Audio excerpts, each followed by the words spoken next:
summa tuwfiyah, kemudian wafat jadduhu, kakek Nabi. Summa tuwfiyah, kemudian wafat jadduhu, kakek Nabi. Wa umruhu, sedangkan usia Nabi. Wa umruhu, sedangkan usia Nabi itu sama nusinin, usia 8 tahun. Berarti dari wafat ibu beliau yaitu 2 tahun. Pada waktu umur 6 tahun, usia 6 tahun yang wafat ibunya Nabi. Setelah beliau berumur 8 tahun yang wafat kakeknya. Orang-orang yang beliau sangat cintai.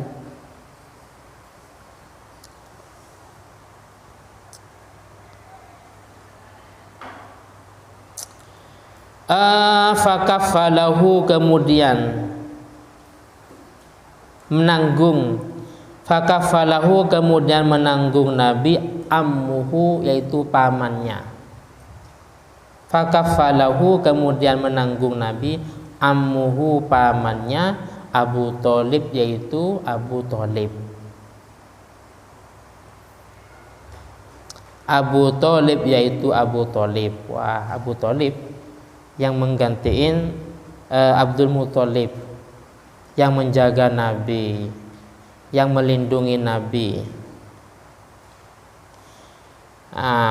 Biwasiyatin, dengan mendapat wasiat. Biwasiyatin, dengan mendapat wasiat.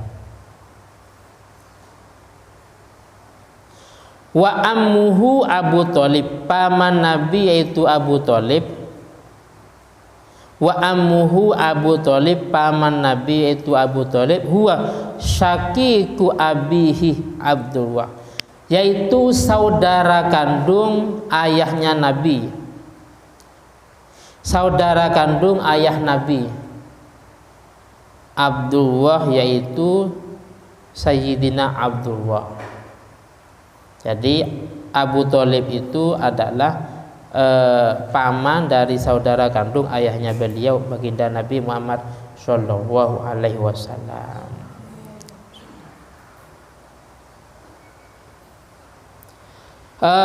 Fasara Abu Thalib, kemudian Abu Thalib menjadi al-hami, yang melindungi atau menjaga. Kemudian Abu Thalib menjadi huwal ami, yang melindungi lahu, pada Nabi, atau menjaga atau melindungi lahu, pada Nabi, min a'daihi, dari beberapa musuh Nabi, yaitu orang kafir. Min a'daihi, dari beberapa musuh Nabi atau musuh Islam. Jadi yang membela perjuangan Nabi, dakwah Nabi itu namanya Abu Thalib. Makanya kalau melihat sebuah kiriman di medsos, entah Facebook atau WA, mengklaim Abu Thalib termasuk penduduk neraka, kita nggak setuju. Memang ada sebuah hadis bahwasanya Abu Thalib itu mati dalam keadaan kafir, terus beliau ada di paling ringannya neraka. Cuman Nabi yang memberi syafaat ya. Terus bagaimana? Jadi gini, ini ada sebuah perbedaan, tapi kita harus setuju pendapat yang mengatakan bahwasanya Abu Thalib itu mati dalam keadaan Islam. Jadi gini, yang pertama mengatakan Abu Thalib mati dalam keadaan kafir, karena pada waktu itu beliau enggan untuk mengucapkan 2 kalimat syahadah. Jadi gini, Abu Thalib itu seseorang yang membela mati-matian perjuangan Nabi, tapi beliau tidak sampai mengucapkan kalimat syahadah. Tapi beliau membenarkan agama Nabi. Jadi beliau sebenarnya membenarkan, cuman tidak sampai mengucapkan 2 kalimat syahadah. Karena pada waktu itu ada saudara yang lain atau paman Nabi yang lain seperti Abu Lahab umpamanya. Pendapat ini yang mengatakan Abu Thalib itu mati dalam keadaan kafir. Pendapat yang kedua enggak.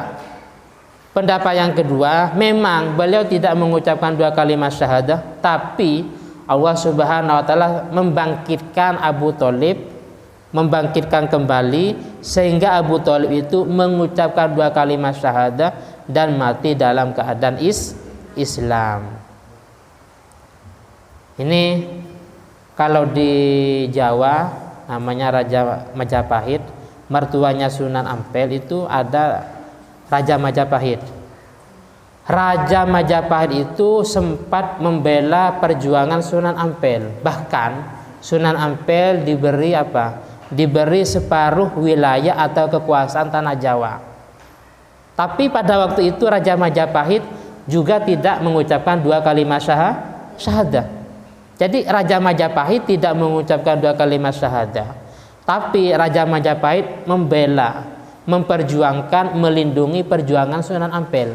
Bahkan Sunan Ampel diberi wilayah atau kekuasaan separuh tanah Jawa. Buktinya ini sangat luasnya perjuangan Sunan Ampel.